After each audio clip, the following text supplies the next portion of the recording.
Halo, selamat pagi semua. Assalamualaikum warahmatullahi wabarakatuh. Salam sehat selalu untuk kita semua ya.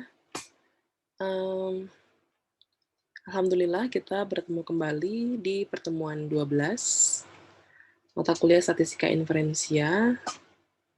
Alhamdulillah ya kita masih diberi kesempatan untuk bisa bertemu dalam perkuliahan meskipun masih dalam jarak jauh. Mudah-mudahan, kita selalu diberikan kesehatan oleh Allah Subhanahu wa taala. Baik, untuk di pertemuan 12 ini, kita akan masuk ke materi pengujian hipotesis ya. Pengujian hipotesis, nah mungkin ini akan banyak terkait dengan materi statistik, metode statistika ya, metode statistika yang sudah kalian pelajari, yang sudah pernah dipelajari atau bahkan ini paralel ya, paralel dengan mata kuliah metode statistika. Iya, sebelumnya mungkin agak berbeda ya ini, karena saya merekam dahulu kemudian saya share. Ini karena, memasuki pekan lebaran, jadi asisten saya sudah mudik gitu, ya. Jadi, saya khawatirnya nanti kalau menjelaskannya live di sesi 2, ketika ada kendala-kendala, khawatirnya, mengganggu gitu ya. Jadi saya share dulu recording-nya ini, kemudian nanti pada saat sesi 2 kita bisa lakukan diskusi. Jadi nanti hanya untuk diskusi saja gitu ya. Sehingga waktunya juga saya lebih efisien. Karena ini saya yang biasa bantu sudah mudik gitu ya, pulkam. Ya, jadi saya sambil mengurus rumah tangga gitu ceritanya ya. Jadi saya share dulu materinya, kalian nanti bisa membaca, menyimak video pembelajarannya dulu, baru kemudian kita sesi diskusi ya. Oke. Nah, sebelum masuk ke materi lebih jauh, ini tentang pengujian hipotesis ya, kita lihat definisinya dulu.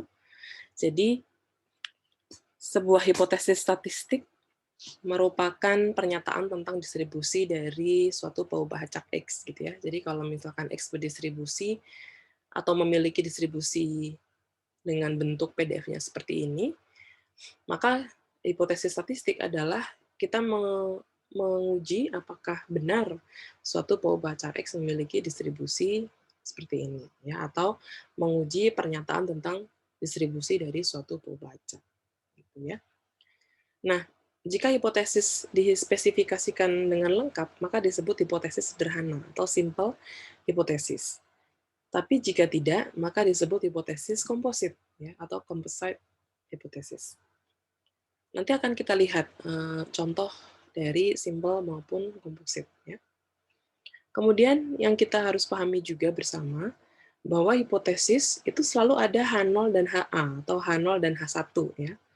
Di mana mereka berdua ini harus saling lawan, gitu. Jadi harus saling meniadakan. Jadi H0 versus H1, ini harus selalu merupakan, H1 harus merupakan tandingan, ya, atau lawan dari H0. Bisa ditulis H1 atau H alternatif ya, HA seperti ini.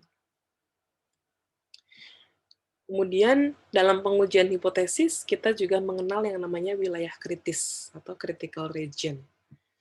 Nah, apa yang dimaksud wilayah kritis? Wilayah kritis untuk uji hipotesis ini adalah subset atau himpunan bagian dari sample space atau ruang sampel. Ya. Nah, wilayah kritis inilah wilayah di mana kita menolak H0. Atau sering juga disebut critical region, ini adalah rejection region, atau wilayah penolakan H0.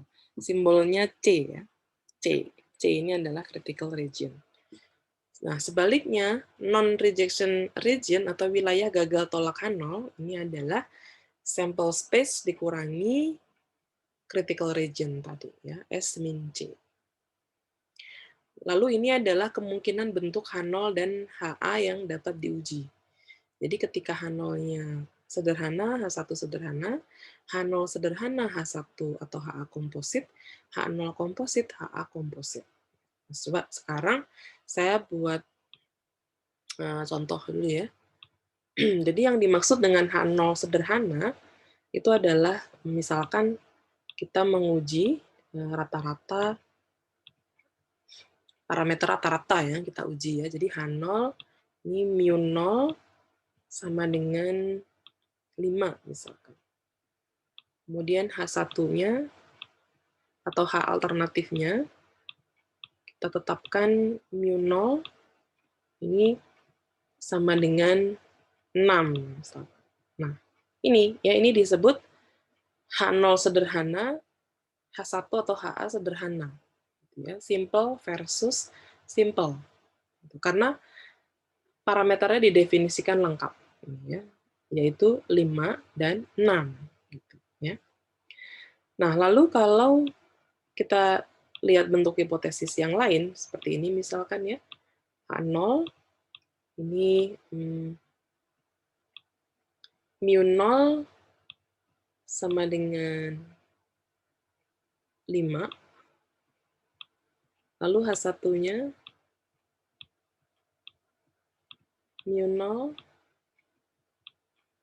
kurang dari 5. Ya, kurang dari 5. Ini berarti H0 sederhana, H1-nya komposit, ya, atau HA komposit. Kenapa dikatakan komposit? Karena di sini nilai parameter pada H1 ini tidak didefinisikan secara lengkap. Dia hanya menyatakan bahwa mu0 kurang dari 5. Ini kan nilainya bisa banyak, ya, bisa 4, 3, 2, 1, dan seterusnya. Gitu. Ya, jadi ini H0 sederhana, H1 komposit. Gitu, ya. Kemudian bisa juga H0 komposit, H1 komposit. Nah, jadi misalkan H0 ini adalah mu0 kurang dari sama dengan 5, ya. Lalu H1-nya mu0 lebih dari 5.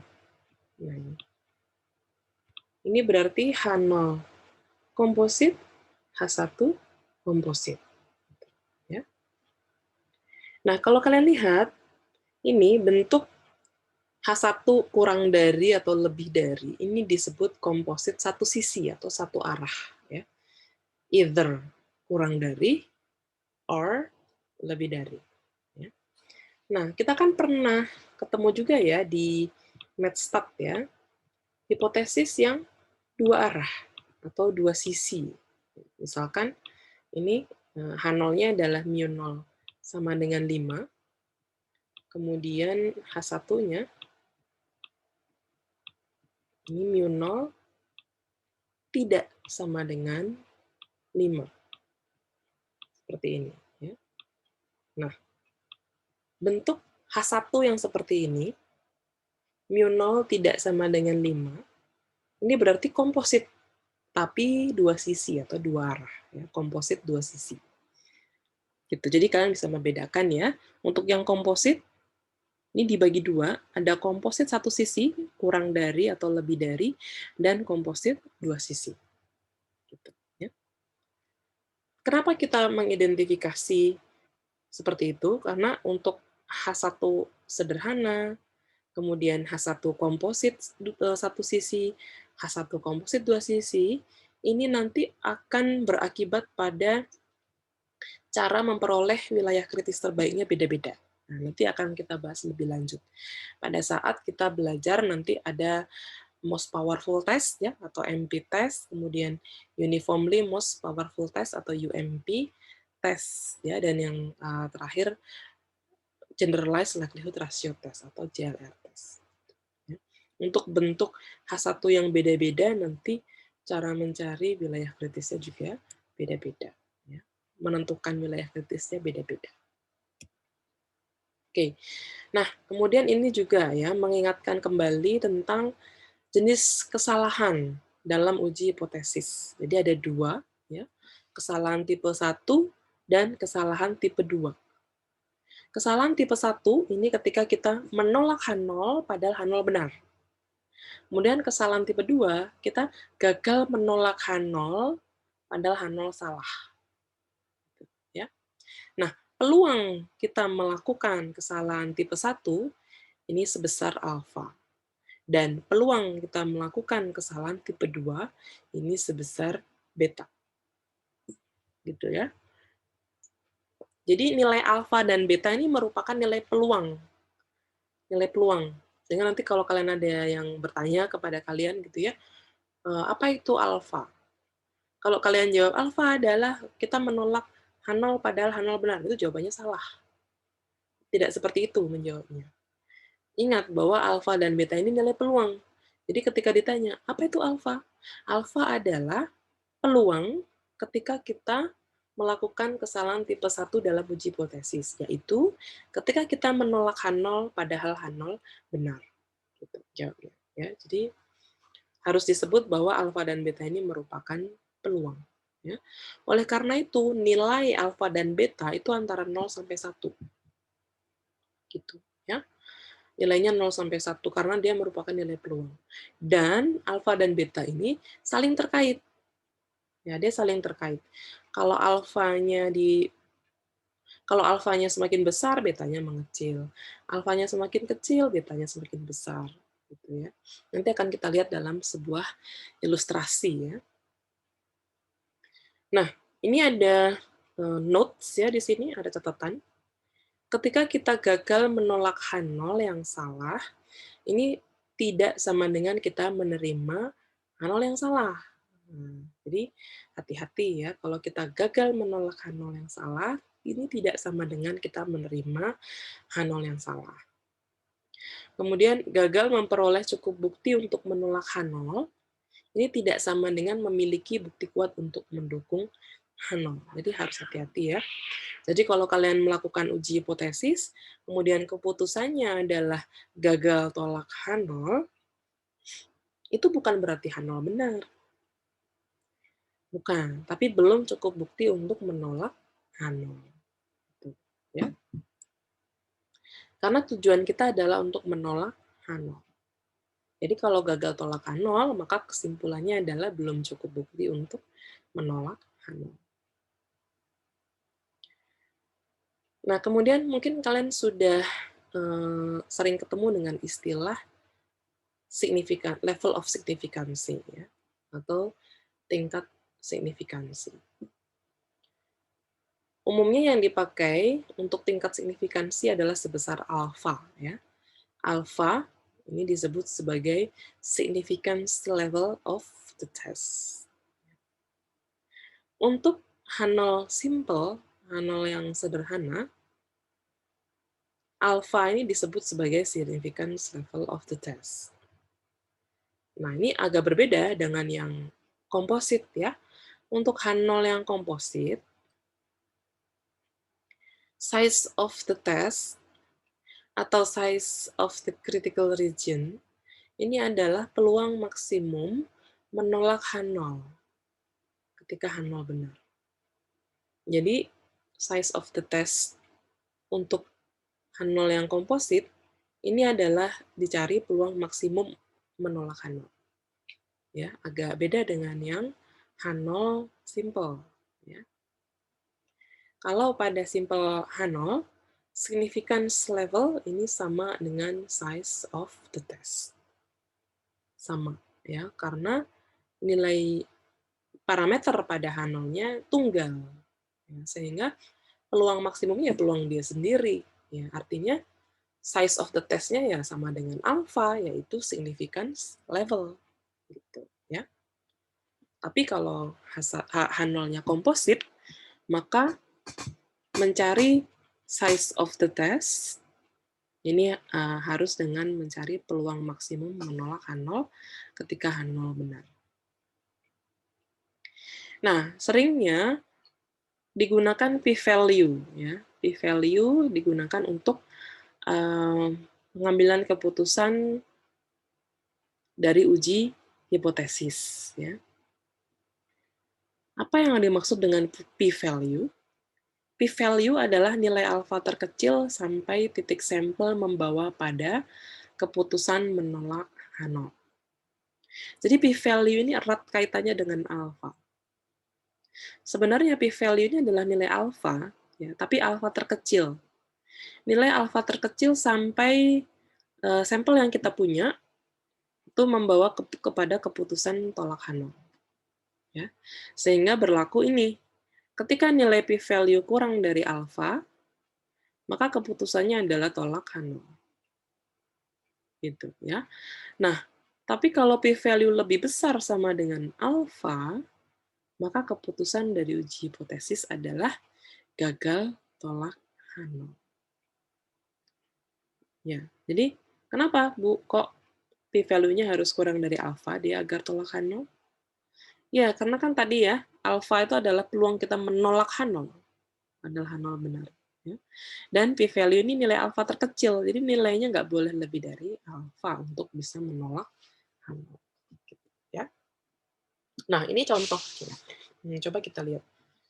Random sample diambil dari populasi berdistribusi normal, parameternya mu, dan variansinya 16, jumlah sampelnya 25, rata-rata sampelnya 11,4.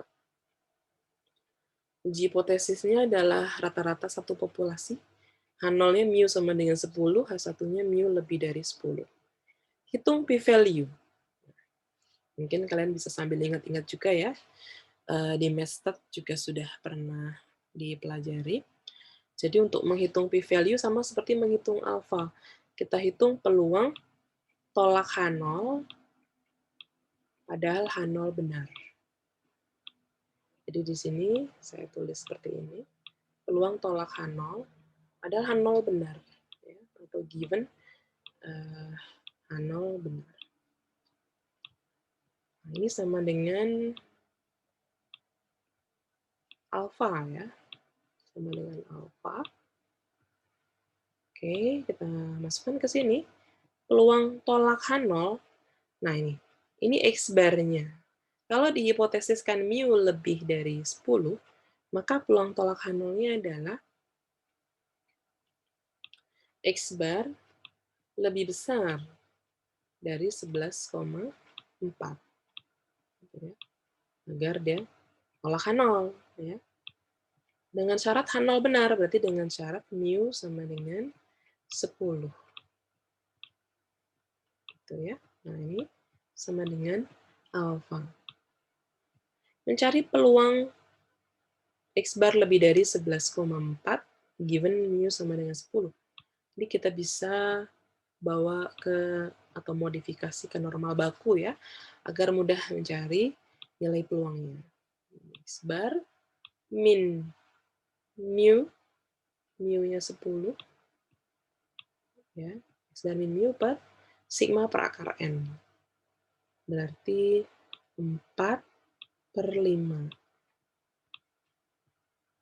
Ya, ini lebih dari 11,4 min ya, min 10 per 4/5. Seperti ini. Nah, ini adalah sebesar alfa juga. Seperti ini ya. Nah, ini kita bisa tulis ini Z lebih besar dari ini dikurangi ini berarti 1,4 ya. 1,4 per 4/5. 4/5. Nah, ini sama dengan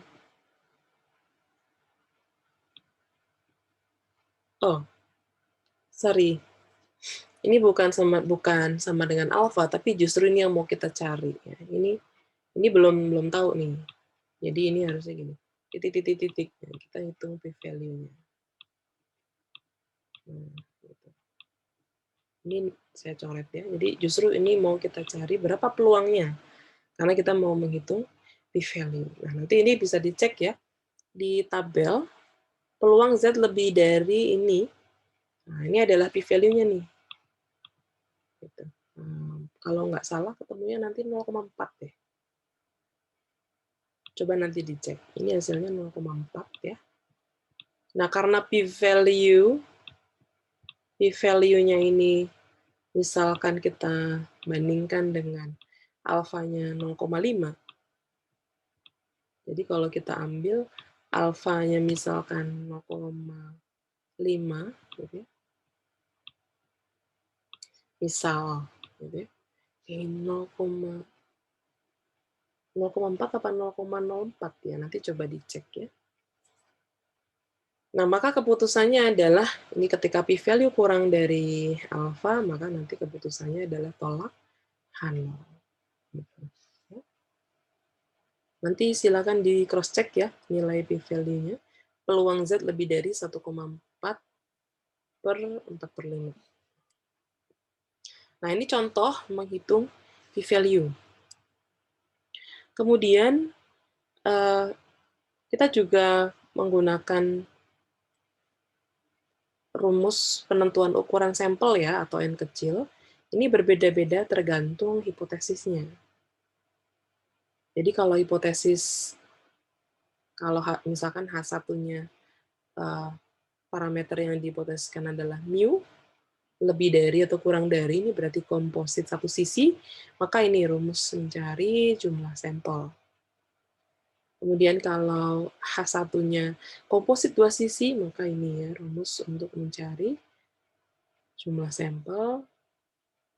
Begitu pula kalau H1-nya selisih dari rata-rata dua populasi ya, dengan varians populasi diketahui, maka ini adalah rumus menghitung jumlah sampel. Oke, nah kemudian saya mau memberikan contoh ya, bagaimana menghitung alfa dan beta. Jadi misalkan soal ini ya, suatu produsen obat ingin mengecek ya suatu efektivitas dari obat itu, dilakukan uji hipotesis ya, H0-nya theta sama dengan 0,9, lalu theta 1, H1-nya theta sama dengan 0,6.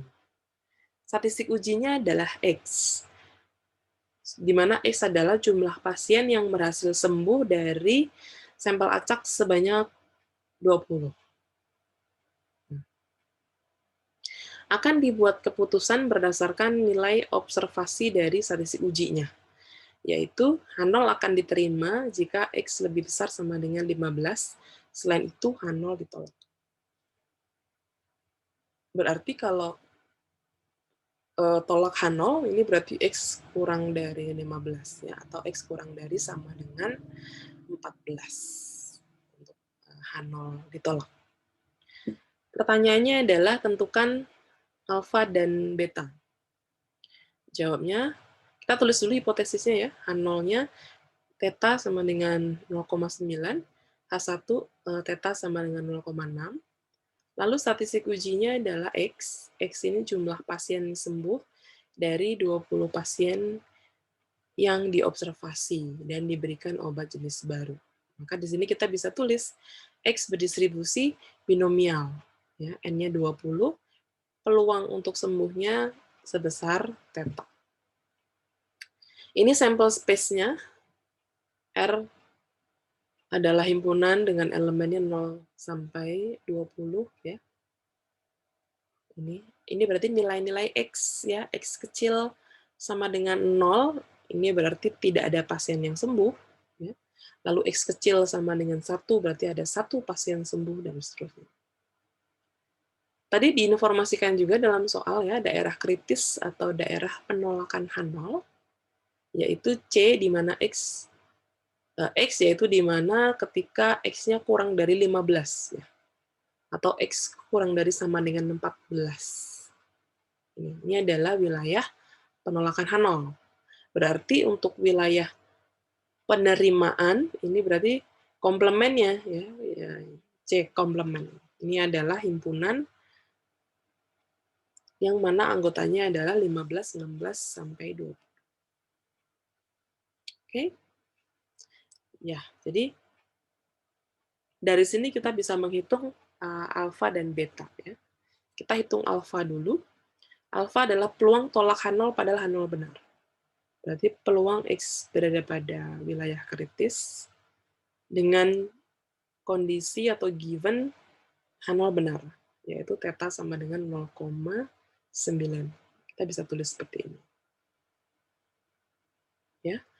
Nah, ini berarti kita menghitung peluang binomial. Peluang binomial ya, peluang kumulatif ya. Maka di sini sigma X-nya mulai dari 0 sampai 14. N kombinasi X, berarti 20 kombinasi X dikali theta pangkat X, tetanya 0,9 ya. Theta pangkat X dikali 1 min theta pangkat N min X. Ini. Nah, ini pakai tabel kumulatif binomial yang ada di buku Bain, akan diperoleh hasilnya 0,0113. Gitu, ya. Kemudian menghitung beta, maka kita hitung peluang gagal tolakan 0 dengan syarat atau given H1 benar. Gagal tolak H0 dengan given H1 benar, atau givennya adalah H0 salah. Ya.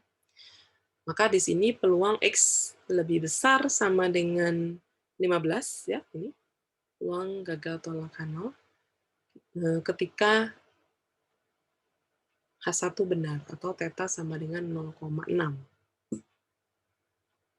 Maka di sini peluang kumulatif juga ya, ini sigma, X-nya dari 15 sampai 20 kombinasi X, di sini tetanya 0,6. Jadi 0,6 pangkat X dikali 1 min 0,6 pangkat N min X. Hasilnya adalah 0,1256. Ini juga menggunakan tabel kumulatif binomial. Oke. Kemudian contoh yang kedua, kalau tadi ini contoh dengan sebaran diskrit ya, yaitu binomial. Sekarang kita lihat contoh yang kedua. Dari suatu sebaran normal, mu, 36, ingin diuji hipotesis, H0-nya adalah mu sama dengan 50, H1-nya mu sama dengan 55. Dengan sampel acak sebesar 16, berarti N kecilnya 16, H0 akan ditolak apabila X bar lebih besar sama dengan 53. Selain itu, H0 akan diterima. Ini berarti wilayah kritisnya. Ya, wilayah kritisnya atau wilayah penolakan H0-nya adalah X bar lebih besar sama dengan 53. Oke. Hitung alfa dan beta. Oke, berarti kita tulis dulu C, ini wilayah kritis ya. C ini adalah X bar di mana X bar lebih besar sama dengan 53. Nah, kalau X berdistribusi normal mu, 36, maka X bar akan berdistribusi normal mu, sigma kuadrat per N. Berarti ya 36 per 16. Ya. Lalu kita hitung alfa. Alfa adalah peluang tolak H0, berarti peluang X bar lebih besar sama dengan 53. Peluang tolak H0 padahal H0 benar. Maka kita masukkan mu-nya 50. Ya. Kita bawa ke normal baku ya agar mudah cari peluangnya. Ini berarti X bar min mu per sigma per akar N. Berarti ini. Akar dari 36 dibagi akar dari 16 ya. 6 per 4. Tandanya lebih besar sama dengan sini 53, berarti 53 min 50 per 6 per 4 juga. Ya. Maka ini adalah peluang Z lebih besar sama dengan 2.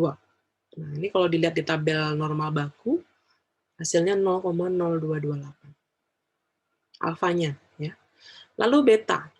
Beta berarti peluang gagal tolak H0, padahal di sini H1 benar. Maka di sini peluang X bar kurang dari 53, given mu-nya adalah 55. Maka sama seperti yang di atas sini tadi ya, kita bawa ke normal baku, maka ini Z kurang dari, nah, 52.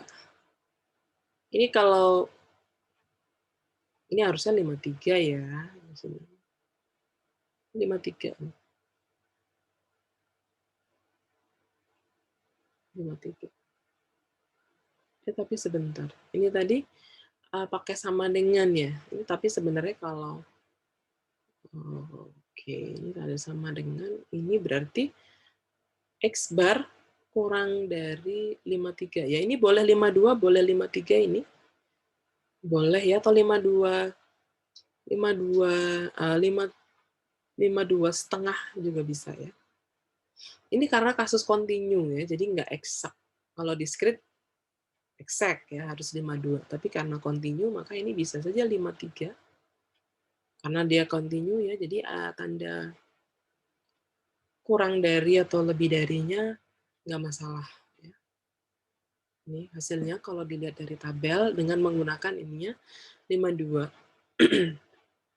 Karena di sini kurang dari 53 berarti mulainya dari 52. Ya. Tapi ada juga buku yang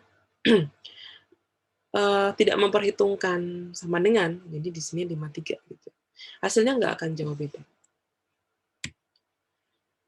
Nah, kalau kita sudah peroleh alfa dan beta, kita bisa gambarkan ya, seperti ini. Ada dua kurva normal, ini kurva normal di bawah H0, ini kurva normal di bawah H1. Lalu pada H0 ini mu-nya 50, pada H1 mu-nya 55. Nah, ini kita lihat ada area yang beririsan. Ini ya. Dan ini. Kalau kita perhatikan, yang warna biru, ya, ini wilayah di bawah H0 ya. Nih. Ini masih di bawah kurva H0, tapi berada di sebelah kanan garis putus-putus. Ini garis putus-putus ini yang menandakan pembatas ya antara wilayah kritis atau wilayah tolak H0 atau C, dan yang di sini yang di sebelah kiri garis putus-putus ini adalah C komplement. Jadi yang diarsir warna biru ini adalah alfa ya, yaitu peluang kita menolak H0 karena dia di kanan putus-putus ya, di kanan garis. Peluang kita menolak H0 padahal H0 benar karena dia masih di bawah H0. Ya, makanya ini alfa. Peluang tolak H0 padahal H0 benar.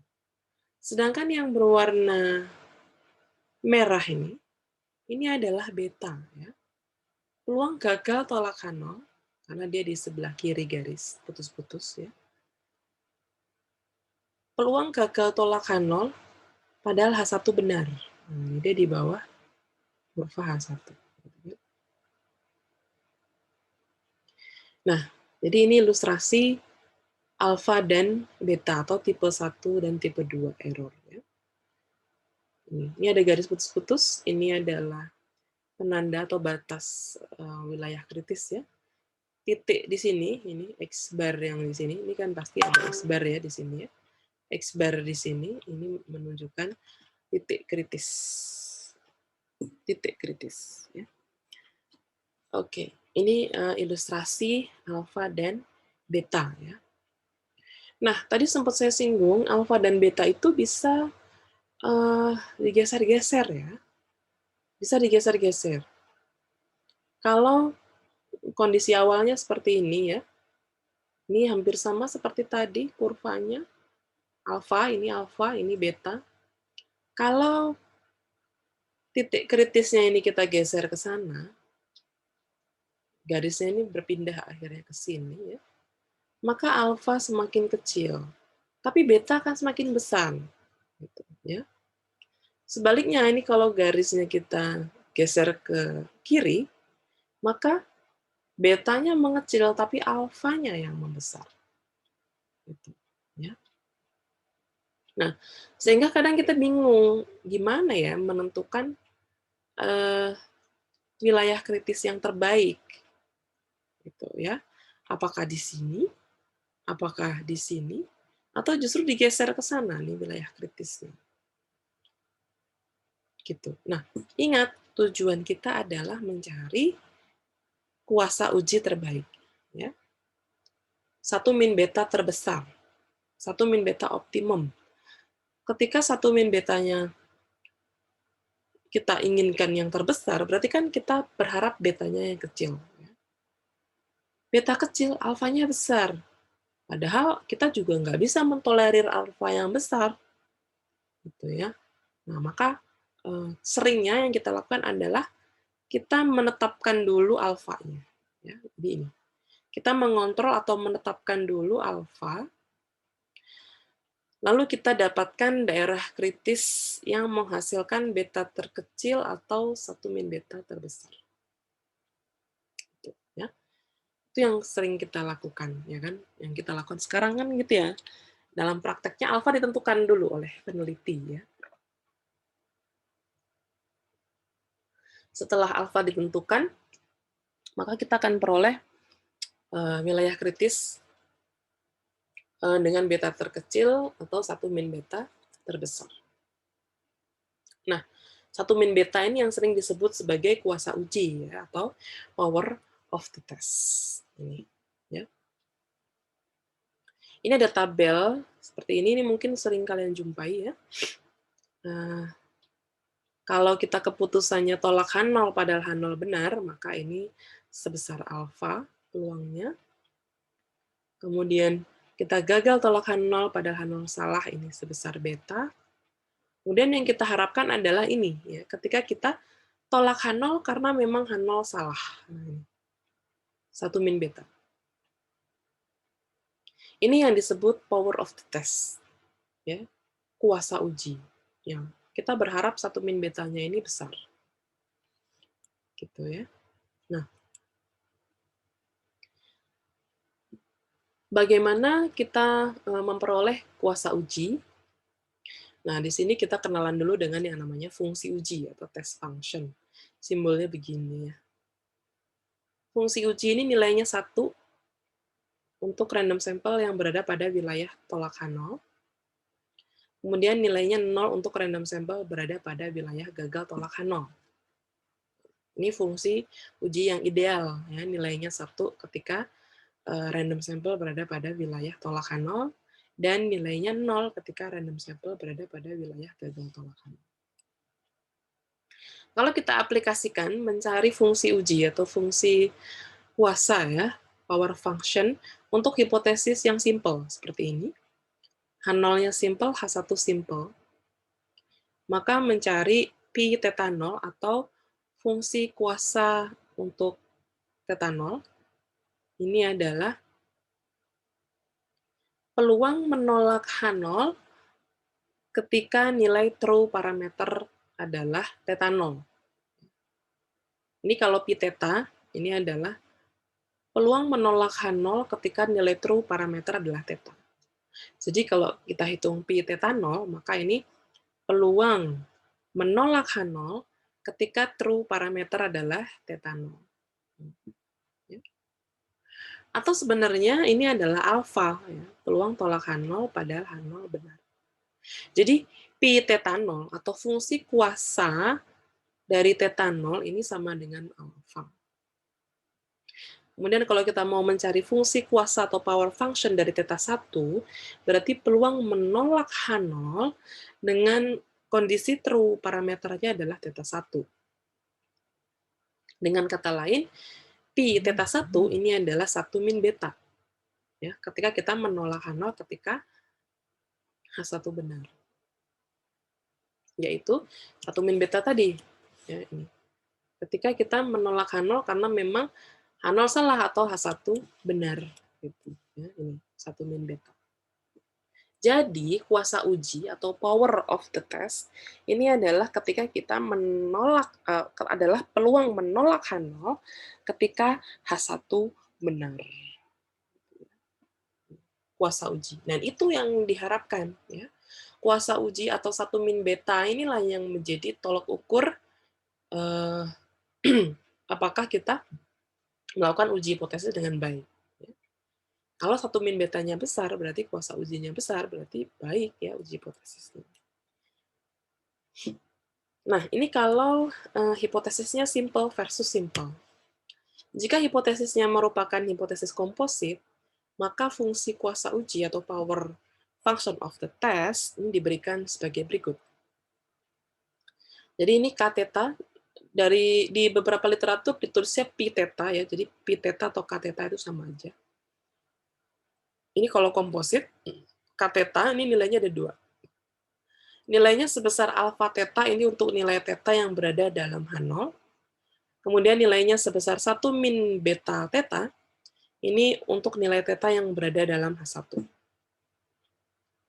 Ya. Jadi kalau theta, nilai tetanya di bawah H0, maka nilai Kθ atau pi theta sama dengan alfa theta. Tapi ketika nilai tetanya ini adalah nilai theta yang di rentang nilai H1, maka nilai pi theta atau Kθ adalah 1 min beta theta. Gitu, ya. Kita akan lihat contohnya. Misalkan ini, dilakukan uji hipotesis, H0-nya adalah theta lebih besar sama dengan 0,9, H1-nya theta kurang dari 0,9, kemudian wilayah kritisnya adalah X kurang dari 15. Nah, pertanyaannya adalah menghitung kuasa uji. Perhatikan di sini H0 dan H1-nya komposit. H0 dan H1-nya komposit, ya. Berarti kita hitung alfa theta dan 1 min beta theta. Ya. Ketika ambil misalkan nilai tetanya 0,95, theta 0,95 ini kan berarti dia lebih besar sama dengan 0,9. Berarti dia di bawah H0, ya kan? Kalau di bawah H0, berarti nilai Kθ sama dengan alfa theta. Kita hitung alfa theta, ini ya, peluang tolak H0 padahal H0 benar. Seperti ini, kita masukkan peluang tolak H0, berarti X kurang dari sama dengan 14, given tetanya 0,95 ini harusnya ya. Ini harusnya 0,95 karena tetanya 0,95. Seperti ini. Maka di sini sigma 0 sampai 14, 0 sampai 14, 20 kombinasi X, misalkan jumlah sampelnya 20 ya. 20 kombinasi X dikali theta pangkat X dikali 1 min theta pangkat 20 min X. Hasilnya 0,00. Ini alfa theta. Ya. Dan ini bisa banyak kemungkinannya ya, misalkan tetanya 0,94, 0,93, 0,92, 0,91. Selama berlaku tetanya lebih dari sama dengan 0,9, maka kita hitung alfa tetanya. Ya. Kemudian kita hitung beta theta, ini kalau kita masukkan tetanya yang berada di bawah H1. H1-nya theta kurang dari 0,9, berarti misal kita ambil tetanya 0,85. Ini ya, kita hitung betanya.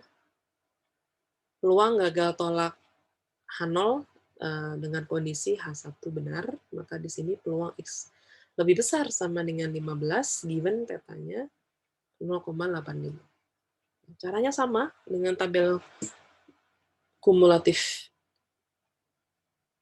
binomial ya ini ya. Oke, hasilnya 0,9326. Dan ini kalau tetanya kita masukkan misalkan 0,8, 0,75, 0,7 dan seterusnya bisa diselesaikan juga ya. Jadi kalau dibuat tabel jadi seperti ini. Theta 0,95, 0,9 ini berarti nilai theta yang di bawah H0, maka kita hitung alfa tetanya. Kemudian untuk nilai theta yang berada di bawah H1, kita hitung beta tetanya.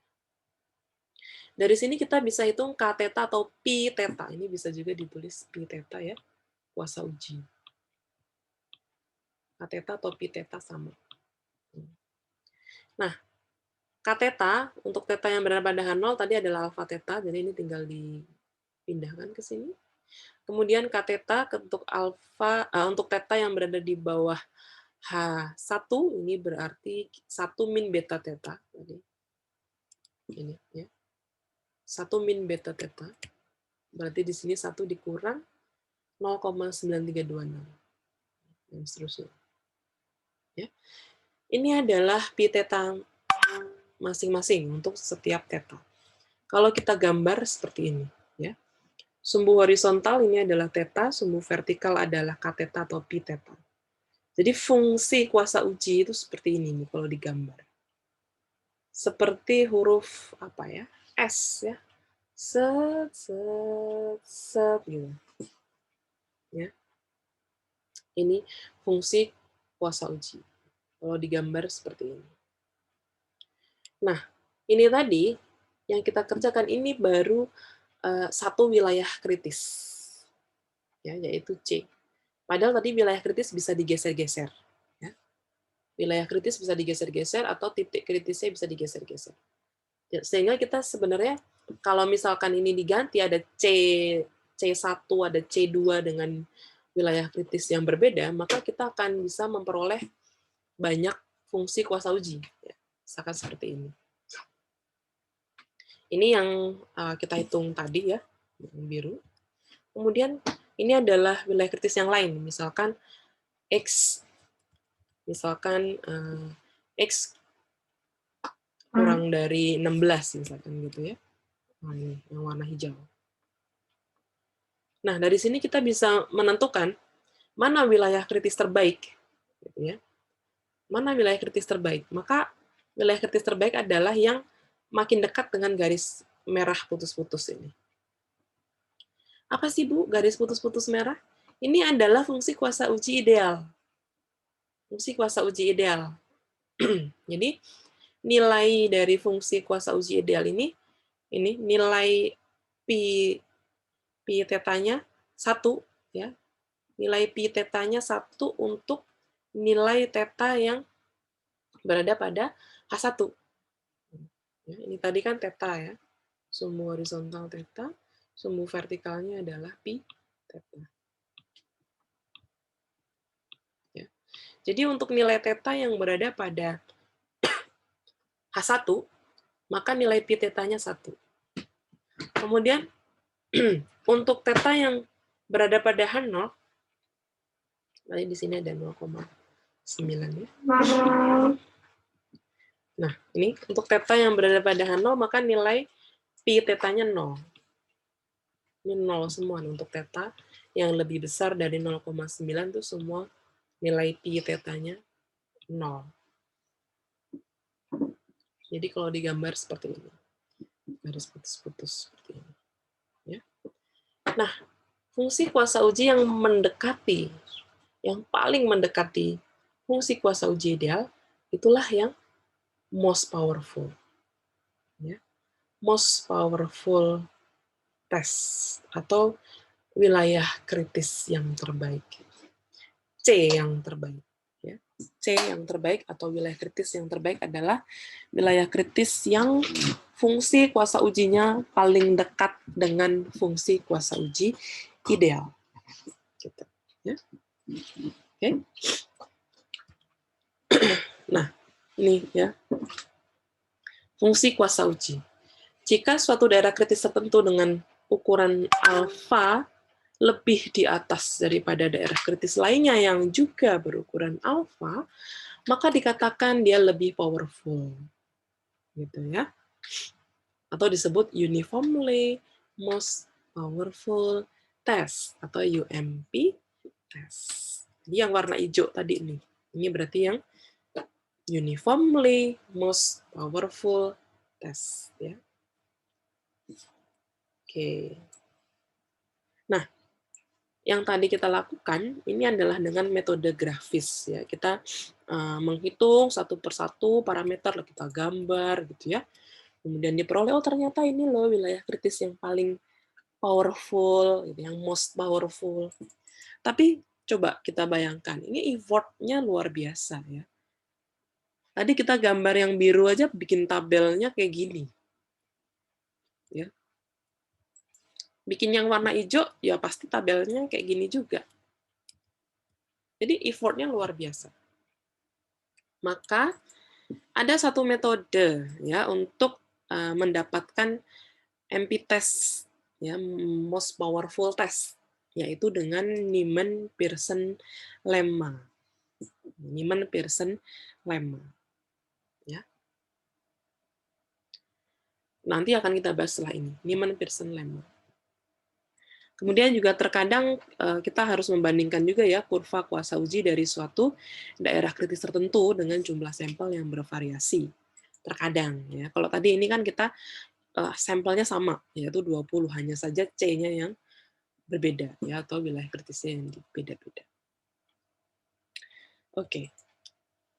Kita akan masuk ke Neyman-Pearson lemma ya, atau suatu metode untuk mencari wilayah kritis yang most powerful ya, tanpa harus menggambar menghitung seperti ini ya. Nah, most powerful test.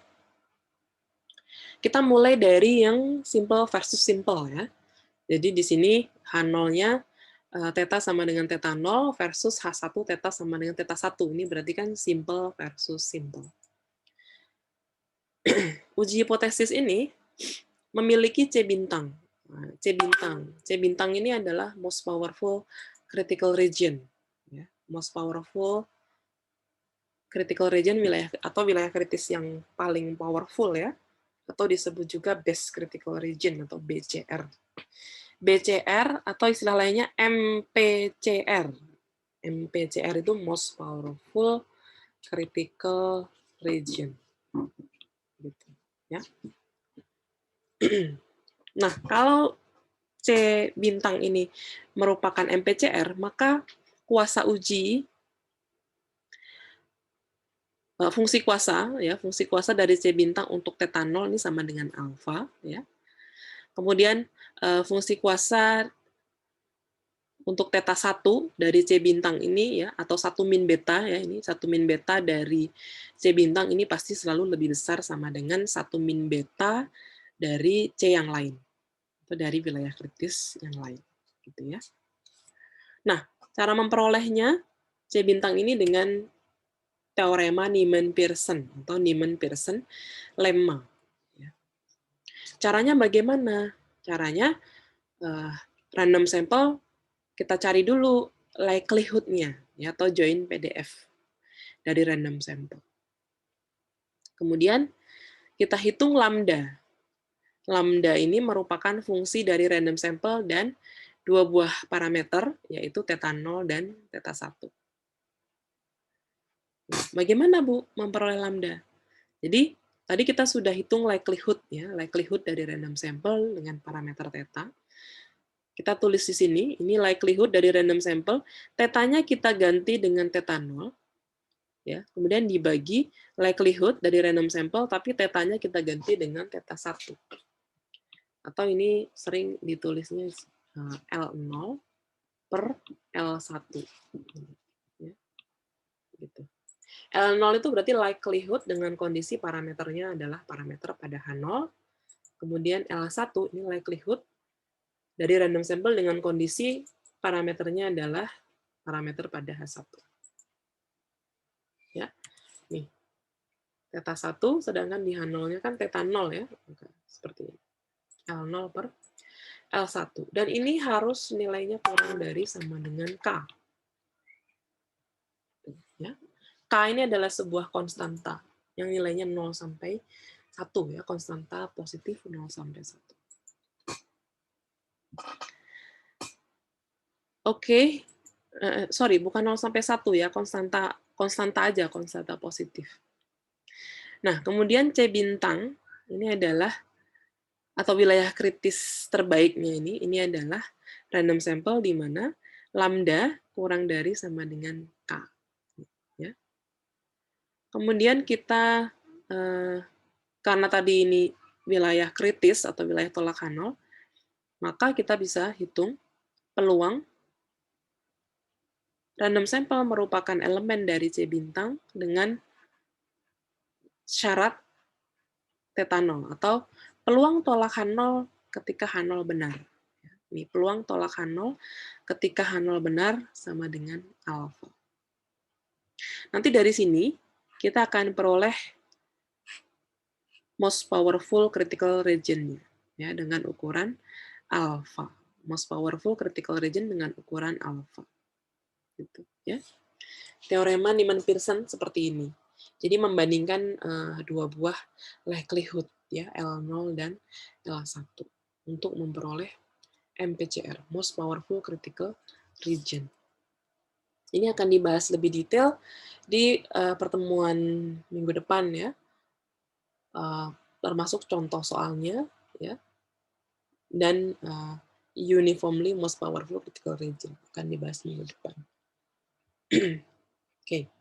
Kemudian ini seperti biasa ada soal latihan, ada nomor 1 dan nomor 2 ya. Untuk responsi hari ini yang dikerjakan adalah latihan nomor 1. Jadi di sini diketahui random sample diambil dari populasi berdistribusi normal, mu, 1, jumlah sampelnya 16, lalu kita mau uji hipotesis H0-nya, mu sama dengan 20, ya, alfanya 0,05. Pertanyaannya adalah kalian yang A, diminta menentukan wilayah kritis, atau critical region. Ada 2 buah critical region, A dan B. Jadi kalian diminta menentukan wilayah kritisnya ya. Ini A-nya berapa, B-nya berapa. Kemudian yang B, diminta mencari beta dari setiap wilayah kritis yang diperoleh di A tadi. Tadi kan ada 2 wilayah kritis ya, A dan B. Kalian diminta hitung beta ketika H1-nya mu sama dengan 21. Gitu ya. Kemudian yang C, kalian diminta mengerjakan ulang yang B, tapi H1-nya mu sama dengan 19.